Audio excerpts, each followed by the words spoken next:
আল্লাহ তাআলা বলেন, ইযা তাকাররাবাল আবদু ইলাইয়া শিবরা তাকাররাবতু ইলাইহি যিরাআ। আল্লাহ বলেন হাদিসে কুদসি, বান্দা যদি আমার দিকে 1 বিঘা তাকায়, কয় বিঘা?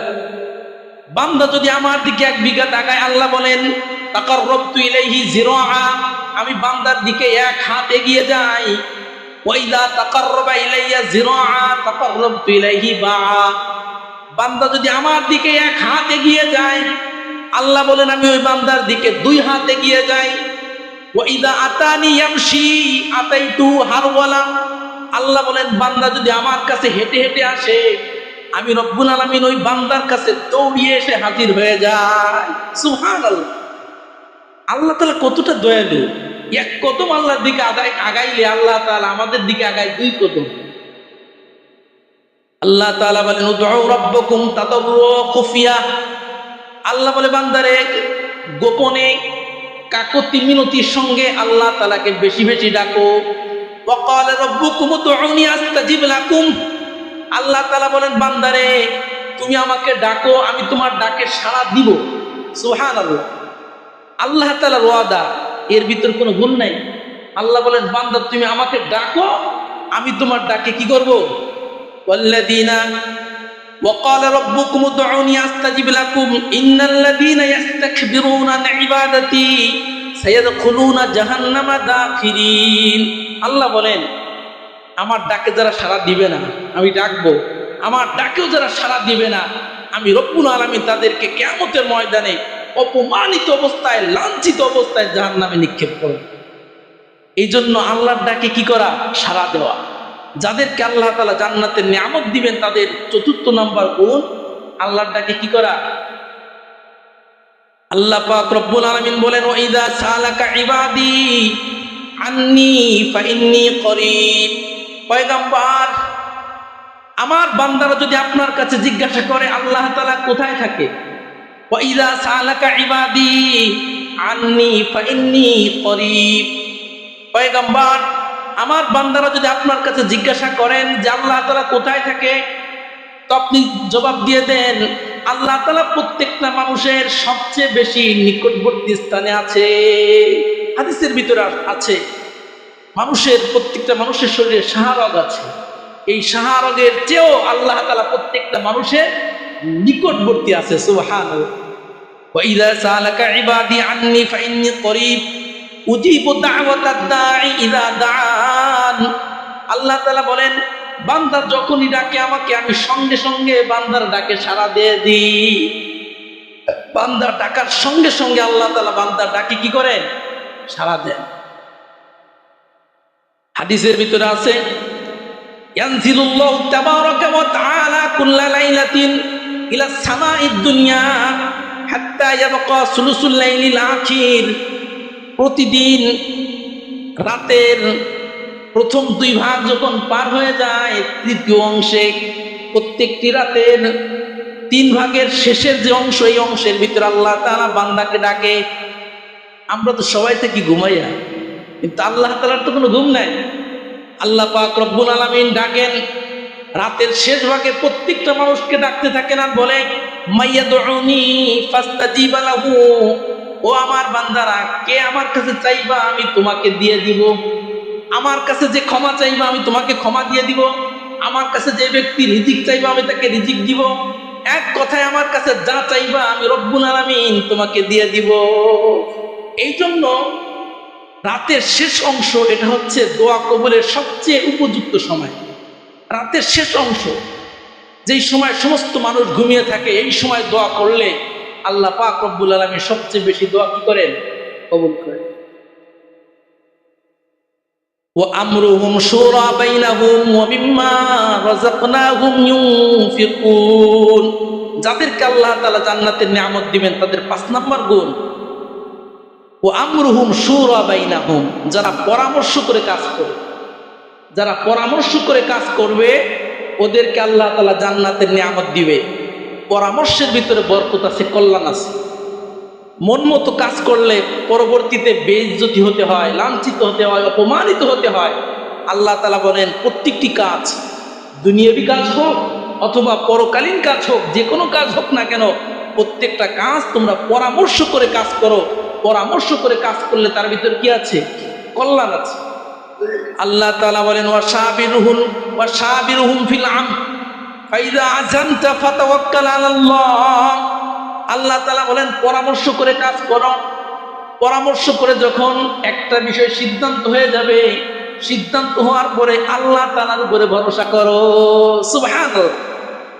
তো এটা আবার মনে না করা যে আমরা পরামর্শ করে কাজ করছি, বাস আমরা পরামর্শ করে কাজ করলে এটার ভিতরেই যে কল্যাণ, এটাও আবার বিশ্বাস করা যাবে না। পরামর্শ করে কাজ করতে হবে। পরামর্শ করার পরে এরপরে যখন একটা সিদ্ধান্তে আপনারা উপনীত হবেন, তখন আল্লাহ তাআলার উপর ভরসা করতে হবে যে আমরা সকলে পরামর্শ করে একটা সিদ্ধান্ত নিয়েছি, আল্লাহ তাআলার উপর ভরসা করছি, আল্লাহ তাআলা আমাদেরকে কল্যাণ দিবেন, এরকমের ভরসা আল্লাহ তাআলার উপর করতে হবে। মুসলমান ভাইয়ের আমার, আল্লাহ নবী যুদ্ধের ময়দানে গিয়েছেন, সাহাবীদের পরামর্শ নিয়েছেন। এমনকি স্বয়ং আল্লাহ তাআলা, আল্লাহ পাক রব্বুল আলামিনের পরামর্শ নেওয়ার প্রয়োজন আছে? আরে কথা বুঝেন না, আল্লাহ পাক রব্বুল আলামিন তিনি যা ইচ্ছা তাই করতে পারেন না? পরামর্শ নেওয়ার কোনো প্রয়োজন আছে? আল্লাহ পাক রব্বুল আলামিন বলেন, আমি আল্লাহ তাআলা আমিও পরামর্শ ছাড়া চলি না। আল্লাহ পরামর্শ কাদের কাছ থেকে নেয়? ওয়াইদ ক্বালা রাব্বুকা লিল মালাইকাতি ইন্নী জাইলুন ফিল আরদি খলিফা। আল্লাহ পাক রব্বুল আলামিন বলে, বান্দারে আমি রব্বুল আলামিন আমিও পরামর্শ ছাড়া কাজ করি না। এই যে মানব জাতি তোমাদেরকে সৃষ্টি করার পূর্বে আমি ফেরেশতাদের সঙ্গে পরামর্শ করেছি। সুবহানাল্লাহ। আমাদেরকে সৃষ্টি করার আগে, মানব জাতি সৃষ্টি করার আগে আল্লাহ তাআলা ফেরেশতাদের সঙ্গে পরামর্শ করেছে, ও ফেরেশতারা, ইন্নী জাইলুন ফিল আরদি খলিফা, দুনিয়াতে আমার প্রতিনিধি আদম সন্তান প্রেরণ করতে চাই। তোমরা কি বলো? ফেরেশতারা কি বলছে? ফেরেশতারা বলছে, রব্বুল আলামিন না না না, দুনিয়ার জমিনে মানব জাতি আপনি সৃষ্টি করেন না। এই মানব জাতি আপনার হুকুম পালন করবে না, এরা শুধু অন্যায় কাজ করবে, দাঙ্গামা হাঙ্গামা করবে। আল্লাহ তাআলা বললেন, ইন্নী আ'লামু মা লা তা'লামুন। ও ফেরেশতারা, আমি যা জানি তোমরা তার কিছুই জানো। তোমরা নিজেদেরকে বড় মনে করছো, তোমরা অন্যায় করো না, তোমরা আমার প্রত্যেকটা কথা মানো। আরে তোমাদের মাঝে অন্যায় করার, অপরাধ করার ক্ষমতা তো আমি আল্লাহ তাআলা দেইনি। তোমরা অন্যায় করবা কেমনে? তোমরা ফেরেশতারা যে গুনাহ করবা, গুনাহ করার শক্তিই তো আমি দেইনি। আমার হুকুম লঙ্ঘন করার সুযোগ তোমাদেরকে দেই নাই, ক্ষমতা নেই। কিন্তু আদম সন্তান, তারাই তোমাদের চেয়ে দামি। এই আদম সন্তানদেরকে আমি গুনাহ করার ক্ষমতা দিব, এরপরেও কিছু কিছু মানুষ গুনাহ করবে না। ওই মানুষগুলা তোমাদের ফেরেশতাদের চেয়েও দামি। সুবহানাল্লাহ। এই জন্য পরামর্শ করে কাজ করার ভিতরে কি আছে? আল্লাহ নবী চমৎকার একটা হাদিস বলেছেন, ইদা কানা উমারাউকুম খিয়ারুকুম। আল্লাহ নবী বলেন, যদি তোমাদের নেতারা ভালো হয়ে যায়, সমাজের নেতারা যদি কি হয়, আল্লাহ নবী বলেন যদি সমাজের নেতারা ভালো হয়ে যায়, ওয়া আগনিয়াউকুম সুমাহাউকুম, পয়গম্বর বলে ধনীরা যদি দানশীল হয়ে যায়, ওয়া উমুরুকুম শুরা বাইনাকুম, আল্লাহ নবী বলেন 3 নাম্বার, তোমাদের প্রত্যেকটা কাজ যদি পরামর্শের ভিত্তিতে হয়, ফাযহরুল আরদি খায়রুন লাকুম মিন বাতনিহা। আল্লাহ নবী বলেন তখন জমিনের এই পেটের চেয়ে জমিনের পিঠ ভালো। জমিনের দুইটা দিক, মাটির নিচে যে অংশটা আছে এটাকে বলা হলো পেট, উপরেরটা কি বলা হয়? পিঠ। তো আল্লাহ তাআলা বলেন যদি সমাজের নেতারা যদি কি হয়, ভালো হয়ে যায়, ধনীরা যদি দানশীল হয়, প্রত্যেকটা কাজ যদি পরামর্শের ভিত্তিতে হয়, আল্লাহ তাআলা বলেন জমিনের পেটের চেয়ে জমিনের পিঠ ভালো, অর্থাৎ দুনিয়ার জমিনে বেঁচে থাকা ভালো। সুবহানাল্লাহ।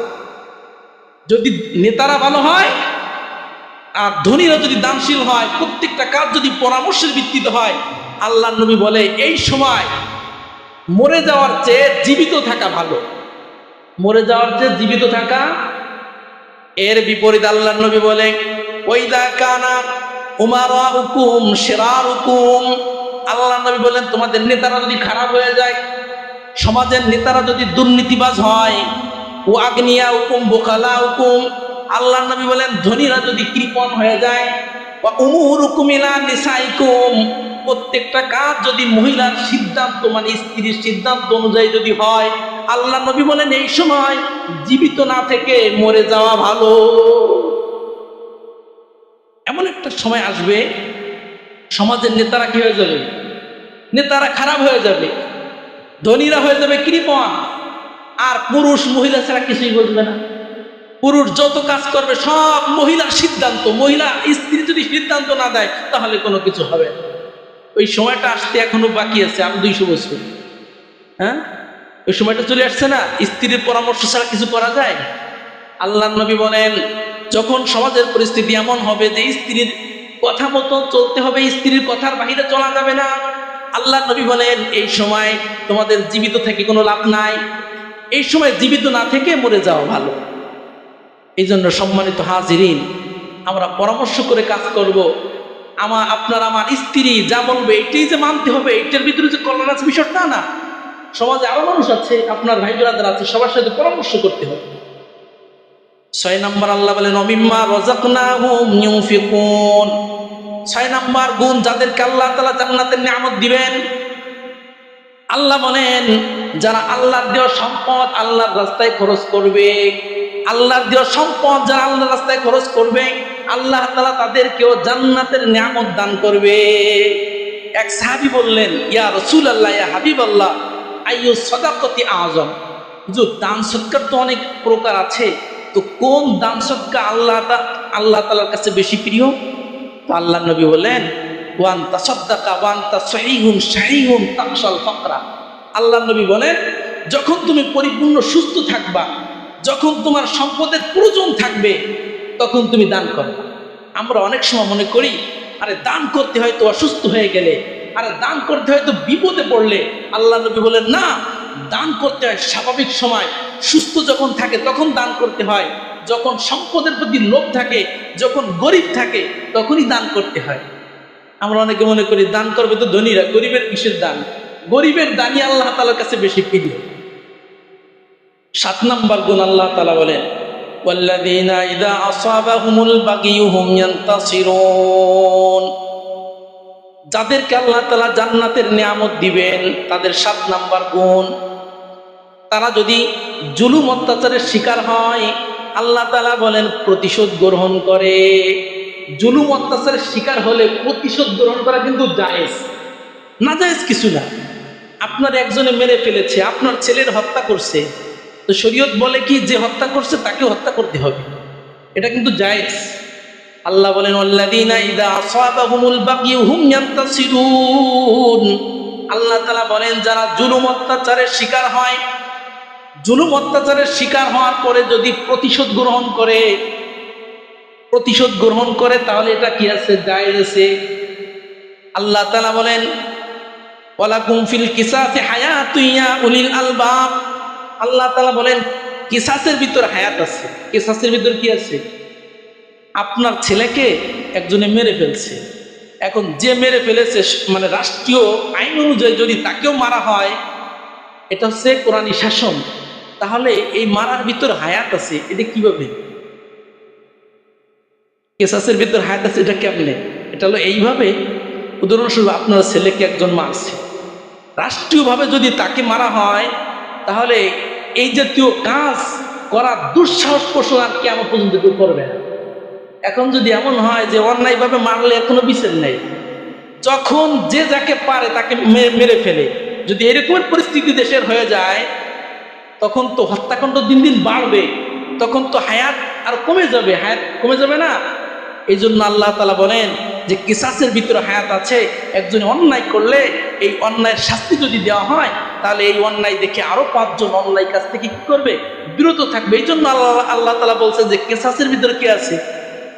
কিন্তু আল্লাহ বলেন ওয়াজাযাউ সাইয়্যাতিন সাইয়্যাতুম মিসলুহা ফামান আফা ওয়া আসলাহা ফাআজরুহু আলাল্লাহ।